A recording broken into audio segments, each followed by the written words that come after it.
Everybody, my name is Owen O'Neill, as Laura mentioned, and thanks for the introduction. Delighted to welcome you all to this virtual open evening for our undergraduate degree programs. Unfortunately, it has to be virtual, but hopefully we'll give you a good flavour of what you could look forward to if you came to our school. So we have,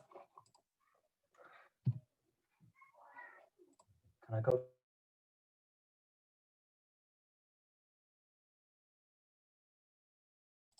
We bring together 4 related disciplines to provide a unique learning environment: architecture, landscape architecture, regional and urban planning, and environmental policy. Really, we're Ireland's leading centre of excellence for research into design and policy for the built and natural environment. We offer 3 degree programmes building upon these 3 disciplinary areas: landscape architecture, city planning and environmental policy, bringing together 2 disciplines with a unique undergraduate degree, and architecture as well. Our school is relatively unique in that we have a very large studio environment for our programs. They're taught in unique facilities on our campus in the Richview Newstead area of the wider Belfield campus. So the design studio is at the heart of our programs. Nearly every student has their own dedicated workspace in our studios. They're really well equipped workshop as well, and building labs to provide access to learning new skills and model making, for example. Large scale exhibition spaces, good computer labs, and what's regarded as the best architecture and planning library in the country. What I should say is why you should come is we have the best staff, we have the best faculty, we have the best researchers, we have the best designers delivering our programs. We have a huge number of studio practitioners. So we have 50 academics delivering across our 3 degrees, 39 design fellows who are dedicated studio practitioners. They work in private practice part of the week and come in and bring their experience from practice into the classroom the rest of the week. Then we've also 23 research staff and then a huge volume of support staff to assist us as well. So it's a really good body of staff in our school that help deliver our programs in a really successful way. One of the unique selling points of our programs is they all have an accredited status or a pathway to accreditation as well. So it gives people a pathway to work in the professional world when they finish up as well. So we have a large number of accrediting bodies. I'm sure each of our program directors will give you a little bit more detail about that, so I don't want to steal their thunder. So with that, I might hand you on to Michael Hurick. He's program director for the landscape architecture program. I should say, really looking forward to hopefully seeing many of you in September, when I would hope things are more normal than they are today. So thank you very much. Pass it over to Michael. Okay, thank you, Owen. Hi, everybody. Thank you for joining us this evening. I'm going to introduce you to landscape architecture, the landscape architecture course, bachelor course in UCD. I'm a lecturer here. I'm responsible for first years, and what strikes me every year, even with students who are applying for landscape architecture, there's very little understanding what landscape architecture is about. Very often we are asked if we are kind of academic gardeners, and we might be very happy to work outdoors all the time. I mean, that's not quite the profile of a landscape architect. Landscape architects, first of all, create places. They are creating new great places. They work with both with nature, with natural features, with the natural environment and the built environment. They create a wide range of different spaces for wildlife, like wildlife habitats, renaturalization of boglands, for instance, but they also create obviously innovative spaces in urban and rural places, towns, cities. And of course, they take into consideration all the topics, in terms of sustainable and green infrastructure and environmental quality issues. Health and well-being, the social aspects of our professions is also very important. So it's a whole range of topics we are covering here in our course and later on in the profession. And it's not just about gardens and pretty plants. And on the, I don't know if you can see the diagram at the bottom, the section through a city, gives you some ideas of an urban context where green infrastructure, urban agriculture, urban drainage system, sustainable drainage system, greening the cities, creating great communities. That's all on our agenda when we are talking about landscape architecture. I'm switching on to the next one, please. So the topics, why would you possibly opt for landscape architecture? There are many reasons, and every year I'm starting in first year asking our students, why did you actually choose landscape architecture? What was your intention? What are your expectations? What's your background? And the typical answer would be, oh, I'm very much interested in design and I did art, so I did tech drawing, which is not required, but they still say, okay, that's something I'm really into. And I love the outdoor. I love nature. I love being outside and work in the garden of my parents or walk in the Wicklow Mountains or whatever. So this combination of design and love for nature, I think that makes most of our landscape architecture. And if they don't, some students turn up with the intention to become an architect. They might even hope to switch over to architecture, but they are easily convinced that landscape architecture is equally complex and challenging and interesting as a subject. And most of them would stay, obviously, and be happy to graduate after 4 years. And a few topics here that might be an incentive for you to join the course. We're talking about mega cities or urbanization, the effects of globalization on our regional environments, all sorts of things. What's missing here is the pandemic. That's an interesting new development showing us that how important the outdoors are actually for our well-being, especially in those challenging times, and how much we are in need, especially in cities, but also in rural areas, to have well-designed, to provide well-designed spaces for people. Okay, next, please. Here now, how are we teaching, or what are we offering here really? Our program is basically studio-based, so 15 out of 30 credits per semester, which is half of your time, possibly a bit more even. You will be spending in studio, working in an environment that hopefully is comfortable. And I'm actually standing here in our studio space in first and fourth year studios. It's not an artificial background, it's a real background, where all the portfolios are set up for review, which took place before Christmas. So we're providing you a space where you can work, reflect, and present your work to your fellow students and the staff members. So it's a really collaborative space where we're all working together to develop skills, to expand our knowledge, and to produce wonderful new things. Next, please.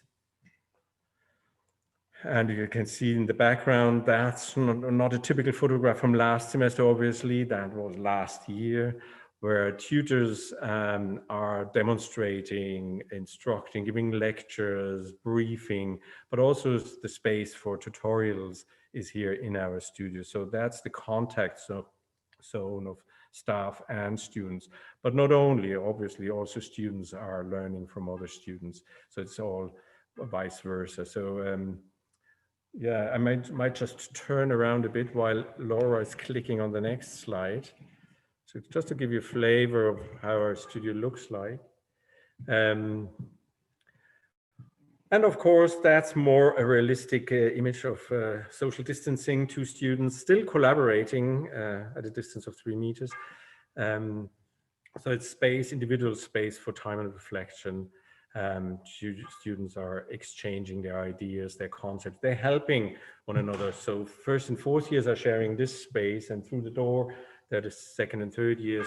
So they are helping, fourth years are helping very often the first years, the freshers, to develop their drawing skills, for instance. So there's a lot of exchange. We have a rather small unit with about 25 to 30 students per year. And the contact is easily done. So you make very quickly friends in our course, and the staff get to know you also very quickly. So there's a great collaborative atmosphere in this building and in the studios. Next, please. A big portion of our course takes place in the landscape. Obviously, we're working with the landscape, we're working in the landscapes. You will be going on a lot of field trips and carry out field work, site visits, surveys. There at the bottom, I mean, the bigger picture, that's Connemara, where we went on a study trip with first years. So typically the study trip involves a first year study trip to the west of Ireland, and then a second or fourth year trip to a city in Europe. And you see a list here in the center, just giving you some ideas where we went in the past few years. And we're also working a lot in the communities. So the images at the bottom show you community works, St. Teresa's Garden, where students work together with local kids, with schools, to improve the outdoor situation before they actually knock down the housing estate. The next one is the students exploring innovative design in Barcelona, and surveying the ecology of a protected area on North Bull Island. And on the right, students from our course are intervening in public space at a workshop in Luxembourg. So we're doing all these things. That varies over the years, but you will spend a lot of time outside as well. And that's particularly important in those challenging times. Can you switch to the next, please? Because that's how we managed to survive last semester. We still provided our full course. We were actually able to meet our students occasionally in studio. Everything is set up for you to be safe, for the staff to be safe as well. Briefings are given in studio. We're spending a lot of time outside doing surveys and sketching exercises. Students are obviously wearing masks when they're moving around, and still working in groups, in small groups, collaboratively on various projects. So it's a safe place as well. So when you're coming here, we don't know what happens in September, but we're all hoping, obviously, that this nightmare will come to an end.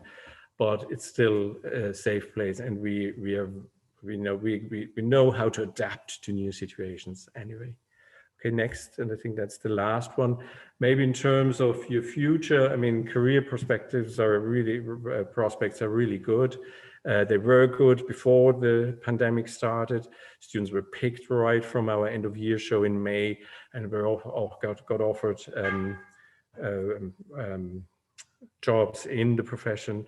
But with our transferable skills and drawing and graphic skills, you'll be able to work actually anywhere in the world, because you're communicating through drawing and your models, and you're communicating your ideas through those media rather than just talking. So in the bad times, our students went all the way to Canada and Australia, or even to China, and got some work experience there. Great advantage in all design oriented professions, obviously, but also in landscape architecture. Important to know is that we're seeking extension of our accreditation with the Irish Landscape Institute, which was actually confirmed only this week.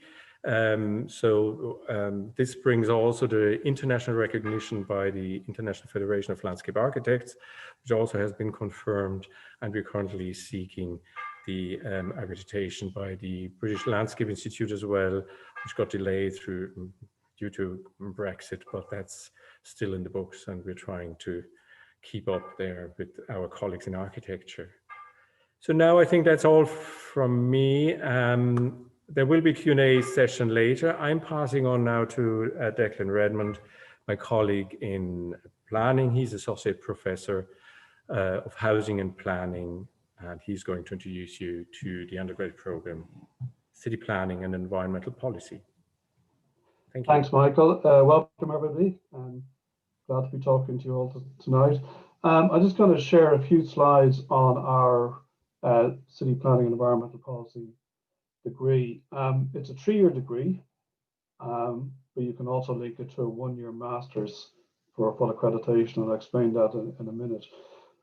But just explain roughly what is the degree about. I suppose the background here is, if you think about things globally, the proportion of people living in urban areas and cities is increasing all the time. And that sets up huge amount of challenges socially, economically, and environmentally. So the degree is really aimed at, I suppose, giving you the knowledge and the skills to think about how do we and how should we design our cities and our towns and our regions that are good places to live, good places to work, but also that are environmentally sustainable. So that's why we have the link between city planning and environmental policy in the name of the degree. So for example, in environmental policy, critical issue, of course, is climate change. And the degree covers that issue. So that's the kind of broad background. I'm not going to focus on all the issues here on this slide here, but just to focus on the top one on the left there in terms of accreditation.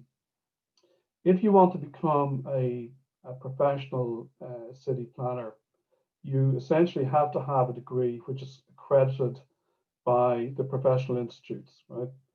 So not a lot of degrees, and obviously the key thing about UCD and this school is that the planning degrees have been running for 40, 50 years and have been accredited for that same period of time.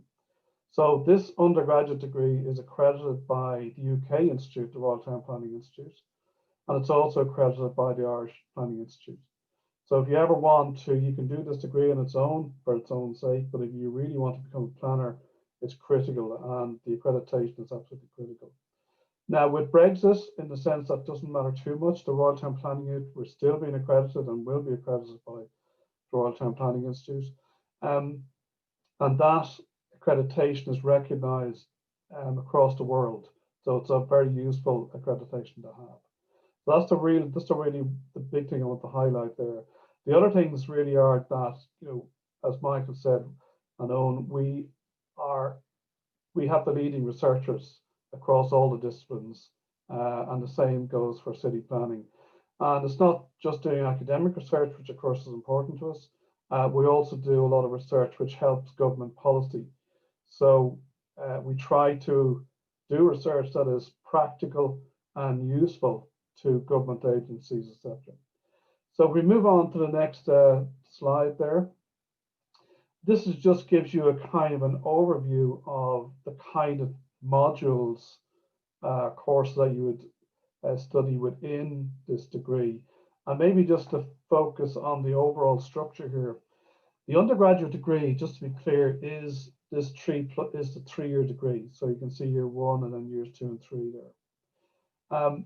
To get full accreditation from the professional institutes, you need to have not only the undergrad, but also a master's. And I think one of the unique and really beneficial things about our program is that you can do what's in effect called a 3+1. So you can do your 3-year undergraduate, and then we also offer 3 1-year master's degrees, and they are specialist master's degrees in different aspects of city planning. So for example, you can do the master's in regional urban planning. That's normally a 2-year full-time degree, but if you have done the undergrad city planning and environmental policy, you can do that in 1 calendar year, okay, 1 academic year. Or you can do a 3+1 by focusing on environmental policy, or you can do a 3+1 by focusing on urban design and planning. So that's the overall structure, which I think is really important. But just to highlight a couple of things in, say, year 1, the kind of things you would be doing. So obviously you have there on the top left under planning, introduction to planning, which is quite an important course. You also have, even from year 1, though, what we call planning and development studio. And this is where you're doing live projects. So you're actually analysing, say, development plans, say for Dublin or Cork or wherever. You might be analysing planning applications for a new apartment scheme, that kind of thing. So you're actually in studio. Obviously, this previous semester that was not possible all the time, but generally you're in studio and you have all the actual raw documents, you know, the planning, development plans, planning applications, design drawings, etc. So it's really hands-on in that sense. And in each year you have some form of studio within the city planning degree. On environmental policy, you have a module which looks at key issues like climate change. We also have modules on looking at landscape and urban design. Years 2 and 3, then you get into much deeper stuff. So you have things like smart cities, increasingly important, you know, in terms of that's the role of technology and how we develop and manage our cities. And also another one to highlight there is GIS, Geographical Information Systems, which is now critical across a lot of disciplines. So it's important for planning, but it's also a really important transferable skill. That's a lab-based, computer-based module. Local planning there, again, that, for example, is a studio-based module where you take an actual town, might be generally a small town, and you produce as a class in groups an actual development plan or a local plan for a particular area. So each year we would pick a different local town or local area, and you produce a local plan. So you get, I think that gives you an idea of some of the kind of things we do. I think finally I'll highlight on that slide achieving sustainable development goals. So this brings in the global dimension that the United Nations have a series of sustainable development goals, which are important across not just city planning, but all sorts of disciplines and walks of life. And so we introduced that issue of sustainable development goals. So we go to the next slide. How will I learn? Again, like Michael said, quite a mixed learning environment. You're not just sitting in a lecture hall. It's critical to realize that. That does happen. You do have lectures, but there's also quite a lot of labs, for example, computer labs, and there are also quite a lot of studios. And the studio is that environment you can see in the photos there, where you're working in groups on local plans, on planning applications, on design issues. And that's very interactive. And it's important also to recognize that while there's a number of permanent academics who will teach on the program across all the disciplines, but also here in the city planning and environmental policy, we bring in outside professionals who are working day to day in planning to come to help either teach or also sometimes to listen to you when you're giving final presentations, what we call crits. So you're getting that interaction, not just with the permanent academics, but also with professional planners. So I think that's really important. And it's an exciting way to learn, but also a really good way to learn. You actually really learn from real work. On the master's level, the final point on this slide, we do have the option for working in planning for a semester. So that's sort of not necessarily directly relevant to the undergrad. And I'll just go to the final slide here. This is just some nuts and bolts in terms of application.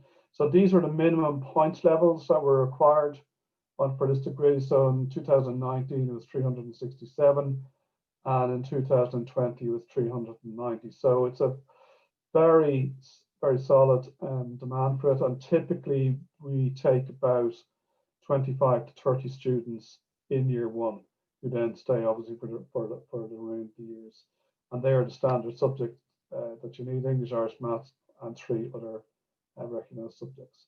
So that gives you a kind of quick overview of this degree, very quick. But what I'll do now is I'm going to pass on to Professor Hugh Campbell, who will talk to you about the architecture program. Thank you very much, Declan. Good evening, everybody. Thanks for your interest in our school and in our programs. And I suppose I'm specifically talking about architecture. I'm the head of architecture in UCD.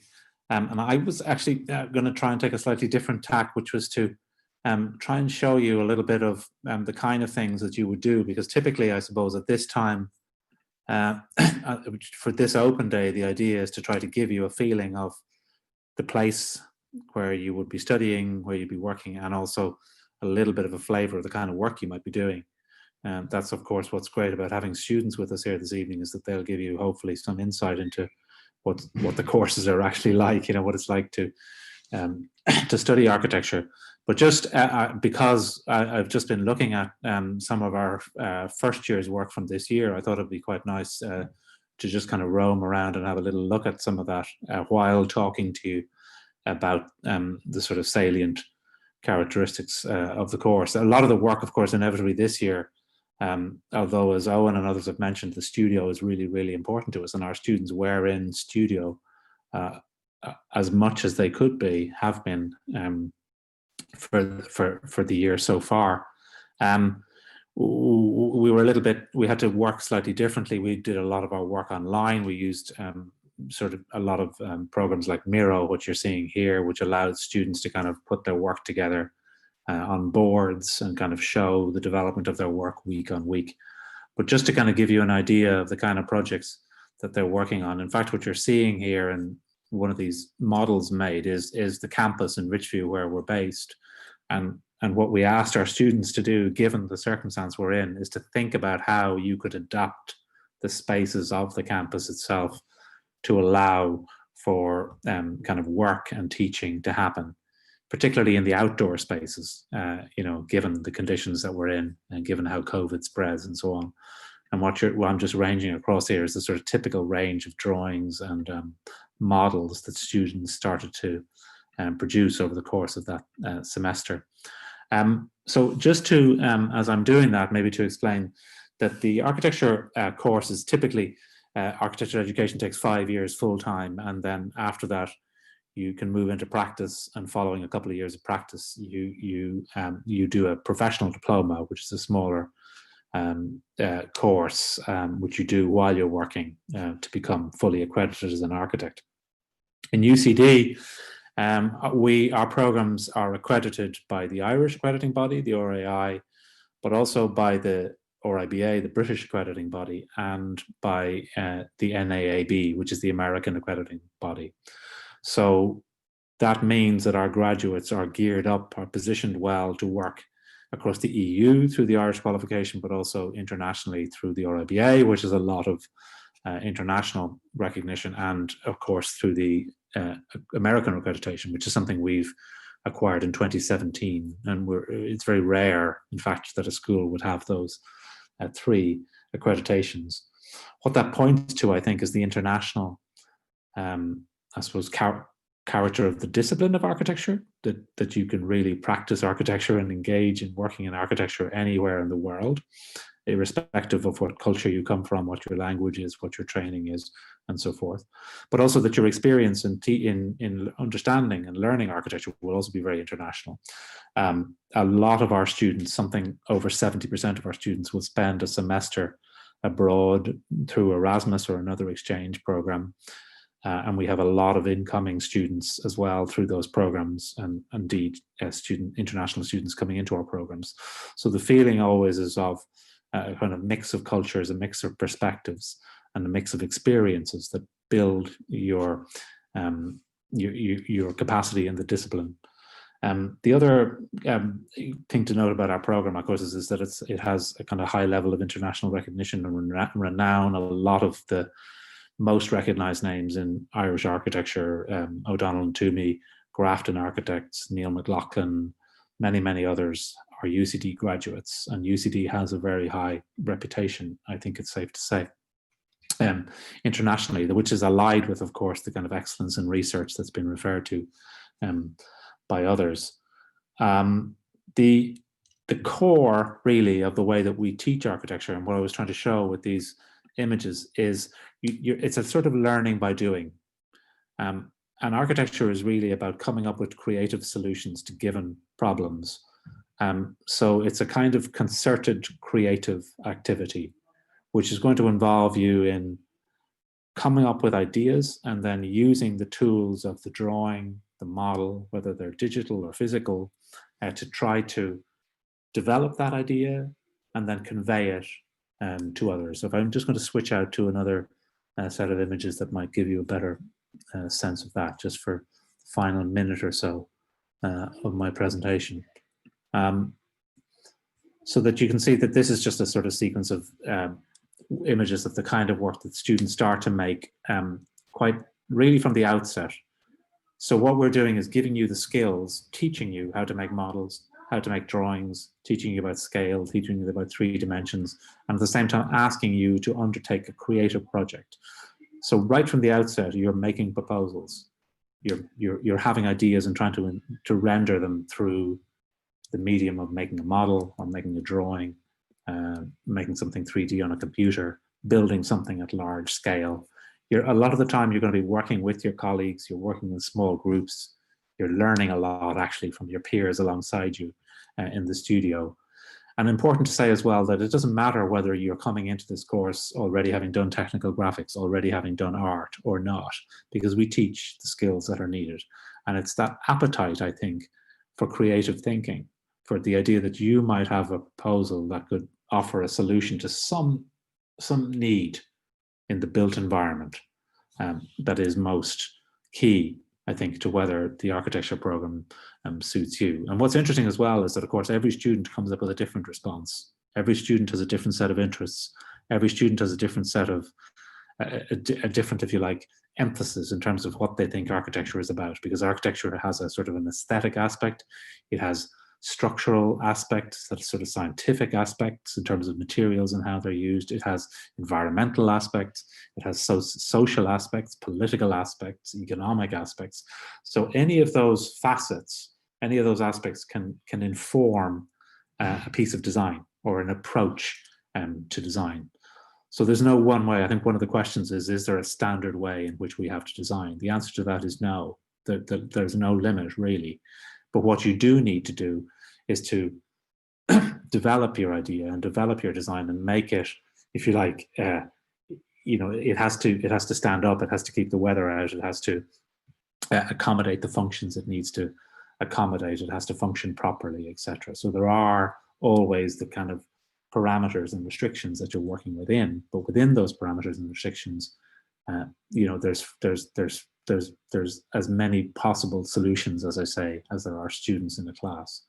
And I suppose I always really like seeing this first year work, because I think within a very short space of time, about 12 weeks, what's really exciting is the kind of range of media and the range of ideas and the sort of variety of ideas that the students come up with. If I can just jump through to the end of these, I think you might see later on, even at the end of the first year, the first semester's work, we tend to try to make things at quite large scale. We didn't quite get to do that in the same way this semester. So typically speaking, you'd also be in the lab, as was mentioned already, making large scale models, making mock-ups of things, or sometimes making real pieces together. So understanding that architecture ultimately has this kind of physical manifestation. It's built in the world, and then once that happens, it hopefully serves a useful purpose for a long time.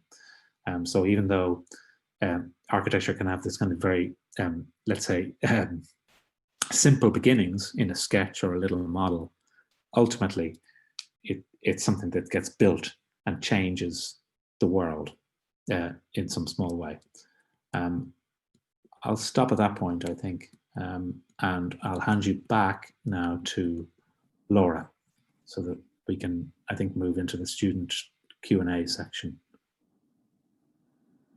Great, thank you so much, Hugh. And thank you to all our academics who've given a presentation and kind of an overview of their particular course areas. I hope all our attendees and our listeners found it really, really useful. Hopefully it maybe sparked some interest in the courses and you'll apply to them. Maybe it answered some of the questions that you came today having.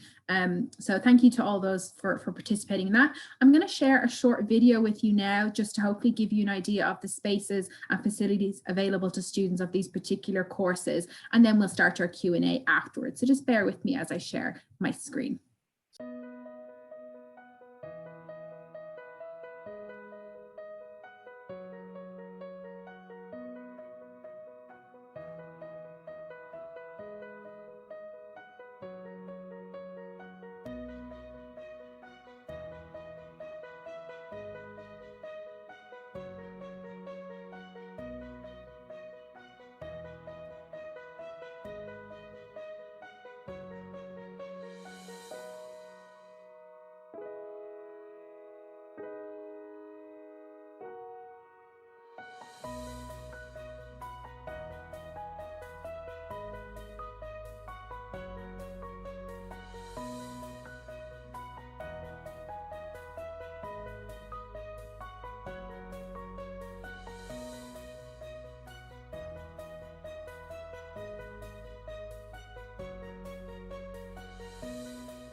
Okay, thank you everyone for watching our little video, and I hope it gave you an idea of some of the facilities and spaces that we have available. So we're going to kick off into our Q&A session now.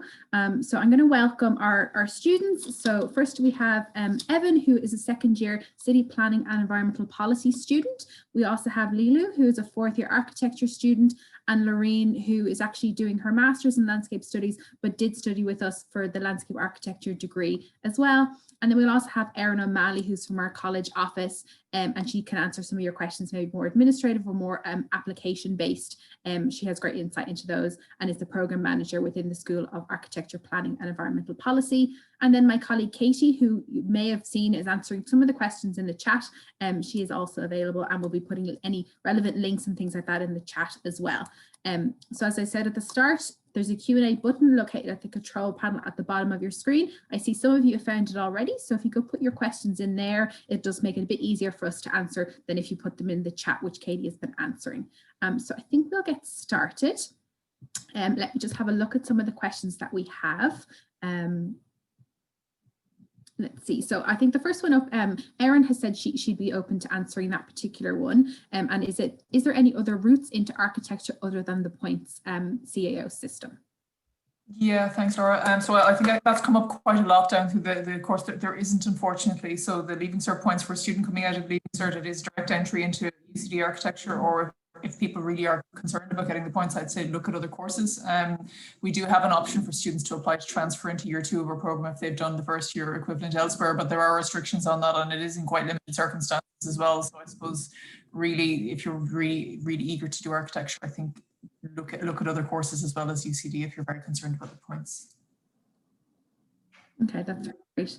And then I suppose this may be a question that I can pose to both our landscape architecture student and our architecture student, as in what would you find the main differences, or maybe what you would see as the main differences between studying an architecture degree and a landscape architecture degree, and maybe what sets one apart from the other. Lorraine, if you want to go first. Is my screen sharing all right there? Yeah, we can see you fine. Okay. So basically, landscape architecture is all about everything on the external part of the building. So to do with the topography, water, air, where the building's going to be situated. And I would think that's what makes the difference. But very much architects, I feel, look at where their building is going to be situated and take the wider landscape, the sky, the view, the earth around them, the topography into consideration. And Leila, what would you see some of the distinct advantages of maybe doing the architecture degree, or what you might see as a difference? Yeah, I guess that with architecture, you're mainly focusing on the building, and then with landscape architecture, it's more about the landscape rather than, and with architecture, the landscape is kind of coming secondary to the design rather than focusing directly on the building. Great. And then Lily, you might want to answer this if you have any experience, or Erin, you can jump in as well. What would be the options for maybe Erasmus within the architecture degree? Erin, if you want to go first. Sorry about that, classic error. Yes, so in our program, there's a very broad range of schools where students go to throughout Europe and Australia, the US, a very broad network of schools. So students would usually go in the first year of their Master of Architecture degree, or year 4. So it's the 4th year of the program. Students go for 1 trimester. So it's only for half the year they are required to be here in UCD for the rest of it. But a large number of our students would take part in that. Generally 70 to 80% of students in any year would undertake that, and we would accept a large number of students to UCD as well. Okay, great. And Lily, do you have any experience with the Erasmus program, or do you know of any of your friends that might have participated in that? Yeah, I was supposed to go this semester, but I was supposed to go to Australia, but it got cancelled. But I know a lot of the people in my year are still going to Europe. So a lot of the countries across like mainland Europe. Yeah. Yeah, great. And it is a really great experience for students, and not just for the curriculum and the academic side, but also culturally and making really great friends as well. So we find a lot of students who do choose to do that. It's a really great experience that they would have. So again, there's just another architecture question here, and Lilo, I don't know if you would have experienced this. Would you think there's a bias towards more modern architecture, or would you kind of see there's a choice between the kind of architecture styles that you would like and the kind of subjects that you would study? No, I think because there's such a broad range of subjects within architecture that you do a lot of architecture history. So you're learning about kind of classic architecture from like ancient Egypt right up to present day. And then within studio, you have like a freedom to design what you want with like you're given, say, a location and you can design what you want within that. So I guess it's within reason and if you can justify it. So I guess that a lot of people would go towards modern architecture because it would be more suitable in, say, like a modern village now. But I mean, there's no one going to say, oh, you can't build something made of stone. Yeah, great. And then Evan, just for yourself, there's a question around, do you think drawing skills are important for the city planning and environmental policy degree? And would you spend some time in studio as well, like the landscape architecture and architecture students? Yeah, no, to do with the drawing, I'm brutal at drawing myself, so it doesn't have any impact whatsoever on the degree. In fact, there's very minimal kind of drawing. You mostly use computer systems such as GIS, like Declan mentioned in his presentation.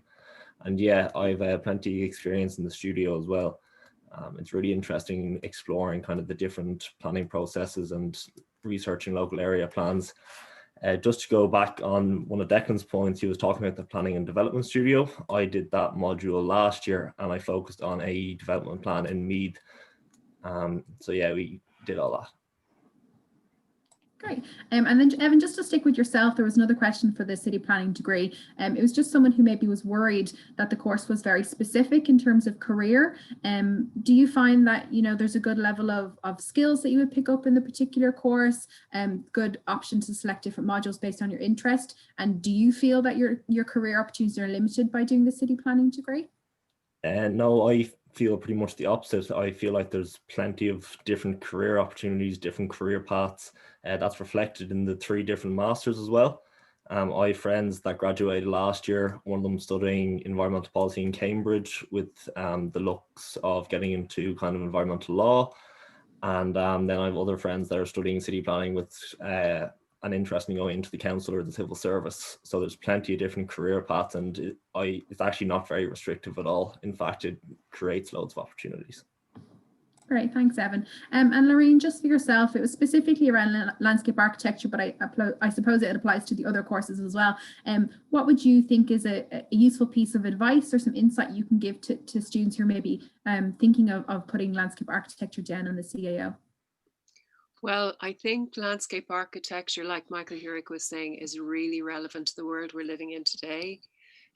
We see, you know, I know young people are very concerned about climate change, about species extinction, and the World Wildlife Authority is telling us that we're losing about 200 species a day off our planet. Landscape architecture is all about working with the environment, working with climate change, enhancing biodiversity, which is good for us and for all living creatures on the earth. Just bring me back if I'm drifting away from the question, but I think it's a really interesting course to study. Again, it opens up lots of pathways to work in if you're interested in environmental issues, urban design. You know, we need more green spaces in our cities. We see big changes happening. If you look at Dún Laoghaire and the city centre and the councils, the way they're implementing spaces for people, they're changing transport links, they're providing cycle lanes and healthy environments for people to live in. And with COVID restrictions, we see how important this is for our psychological benefit. Did I drift away from the question? No, I think it's a good answer. I think you give people insight into how broad actual a landscape architecture course could be. I think that's really useful for students to know if they're considering it.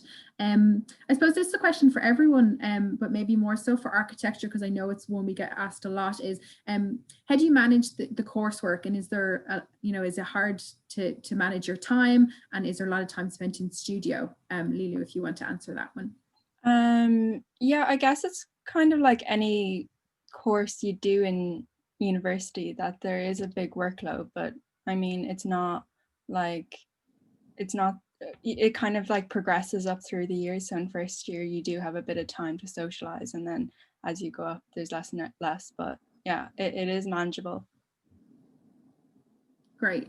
And then Evan, there's one here just around city planning, and obviously you're in second year now, so you're not too far removed from maybe the students that are tuning in. And before you started the course, how did you know that this is what you wanted to do, and were you exploring other options, or had you had your heart set on city planning in UCD? Yeah, no, funnily enough, I kind of had my heart set on the city planning program from kind of 4th or 5th year. But I jotted this down. I had like a number of interests. So like one aspect I was interested in was the human element of geography. And when I started exploring kind of geography modules, I didn't like the way there was kind of so much physical geography. So I found city planning, and it starts exploring like settlement patterns and, you know, different demographics in society, which I found really interesting. And I was also interested in the environment around me and kind of species. And the environmental policy aspect is really interesting. So it deals with topics like, for example, I did a project in food waste. It's like so much more than you think environmental policy is about. So that was kind of how I chose city planning, so to speak. Okay, that's really interesting. Erin, there was just a question around what the intake would be, how many students we take into architecture every year? Yeah, so for architecture, we take about 65 each year, and then just for that, while we're going through them for city planning, it's about 35, and landscape about 30, I'd say, maximum each year. So that relatively small class sizes, and they need to kind of stay that size in order to manage the group work and the intensive teaching that's required. Yeah, and then from your dealings with students, do you think that they find it beneficial that the class sizes would be small enough? Yeah, absolutely. I think some of the larger degrees in UCD can be quite daunting to go into, maybe not in this current year, but generally speaking, people are in very large lectures, maybe in some of the other areas in maybe science or engineering, they're in classes of 300 plus. And you know that the idea of settling in and making friends doesn't tend to be an issue for our students because the nature of the small class sizes, but also the way students work together collaboratively, that people tend to make very close friends very quickly. So I think that's a massive benefit. Okay, great. And Katie, I think you just wanted to ask or say something there. Just a question that's come up quite a bit in the chat that maybe one of our architecture students or Erin might like to answer. Someone asking how much maths and what type of maths there. It sounds like they're maybe a little bit concerned about the level of maths within the course itself. I'm happy to try and start it with the students. Hopefully we'll back up on this. I think generally our answer is that it's very minimal in all of our courses, really, that it's fairly minor kind of calculations. There is maths requirement as there is for most courses. But generally speaking, there's small elements in some modules, but it's not something that I would, from my experience, students tend to struggle with at all. It's fairly basic calculations of spaces and things, but our students are welcome to contribute to that if they.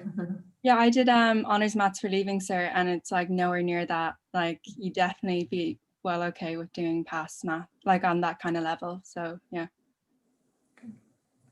Yeah, landscape architecture is the same.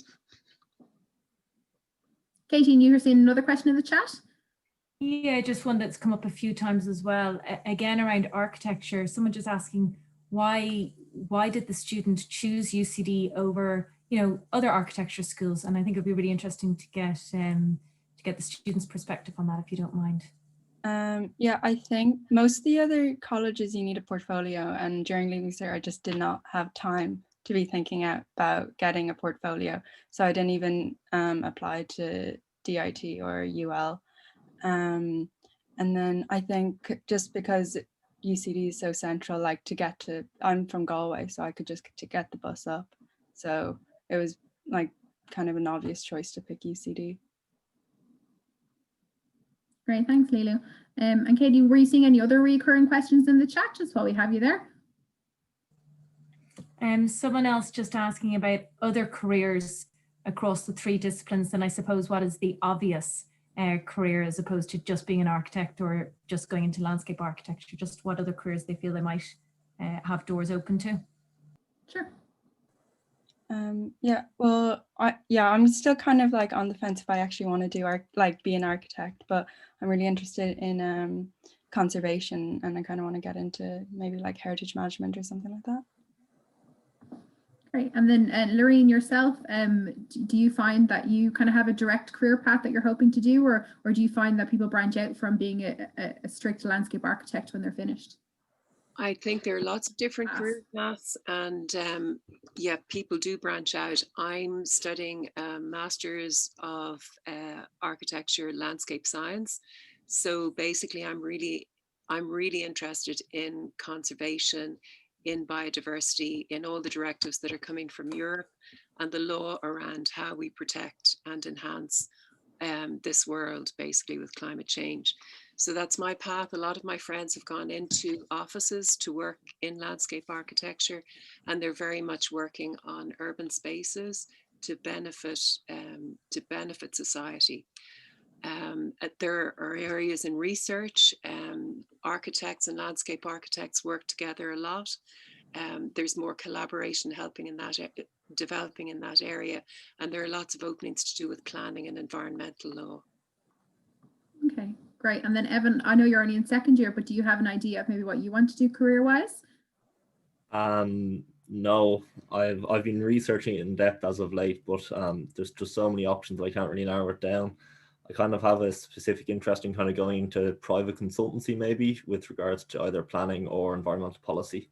I'm not sure on which one that I want to do yet, though.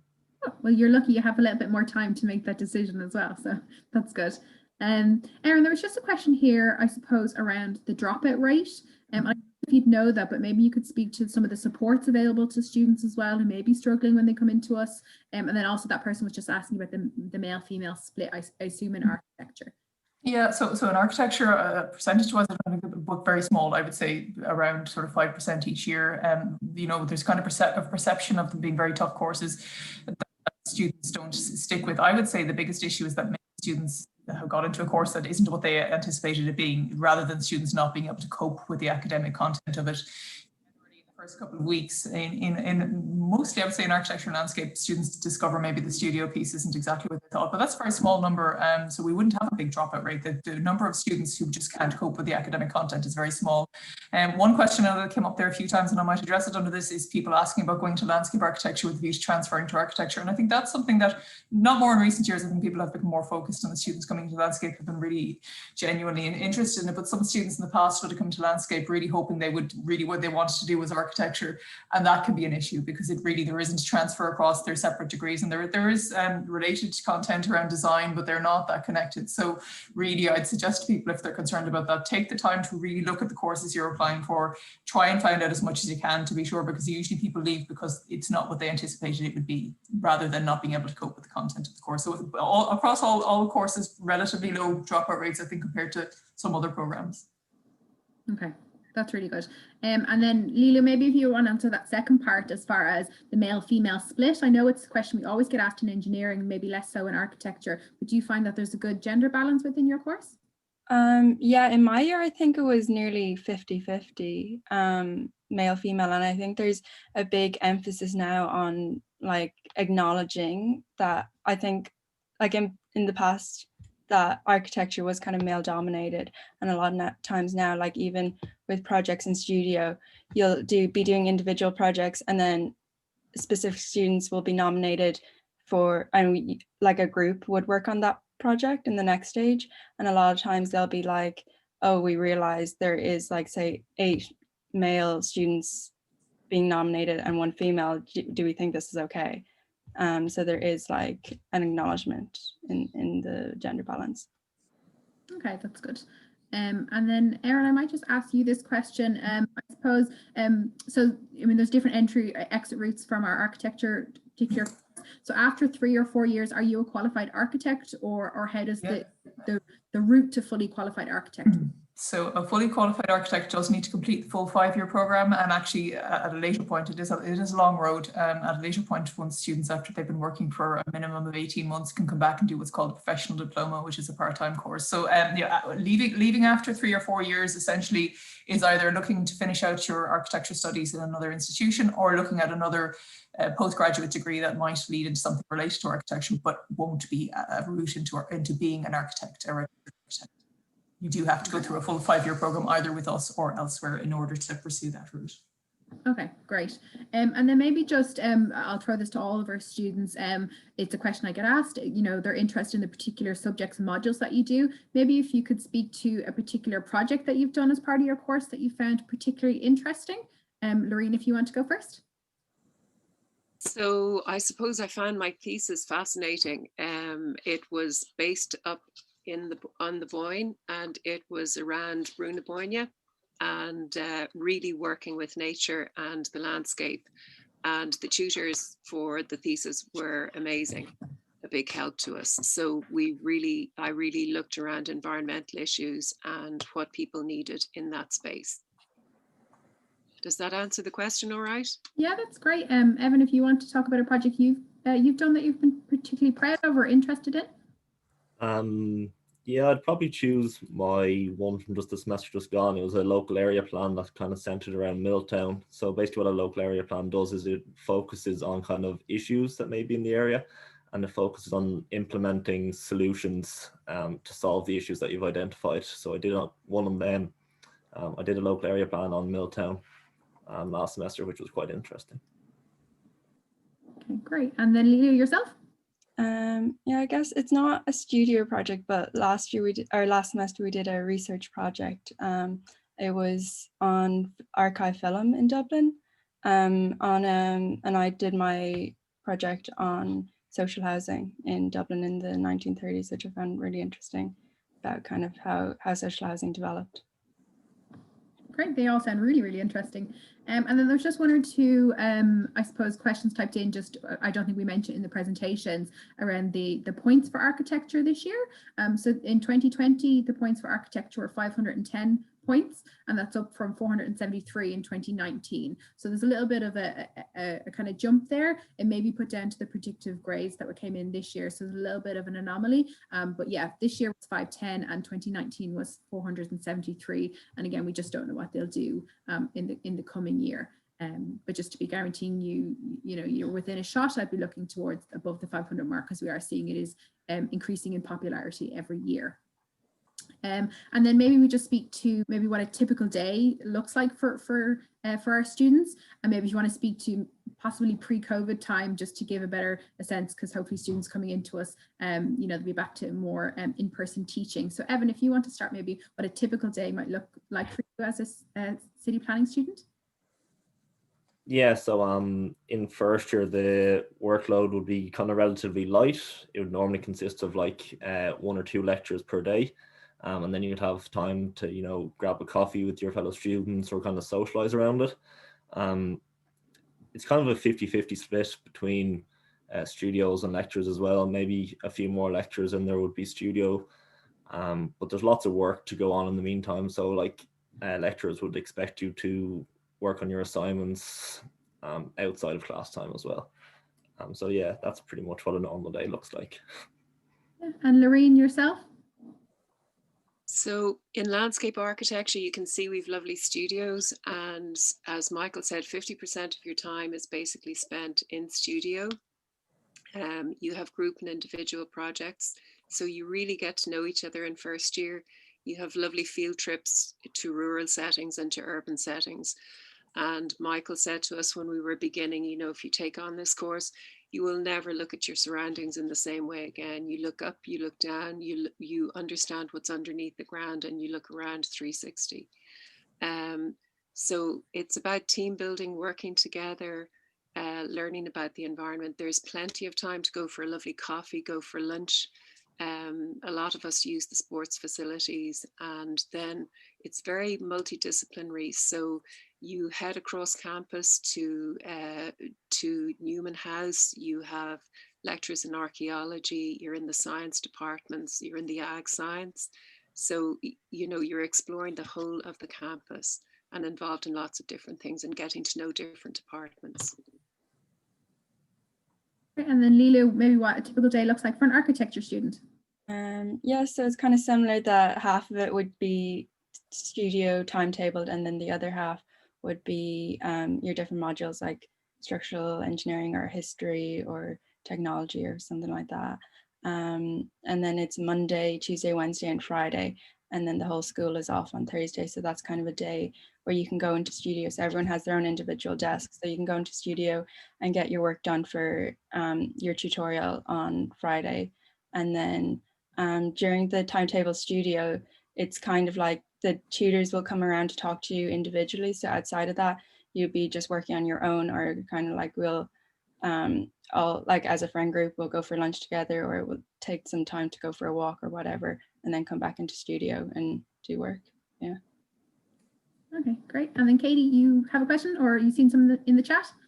Yeah, just it's come up a few times, and possibly for Erin, if you don't mind.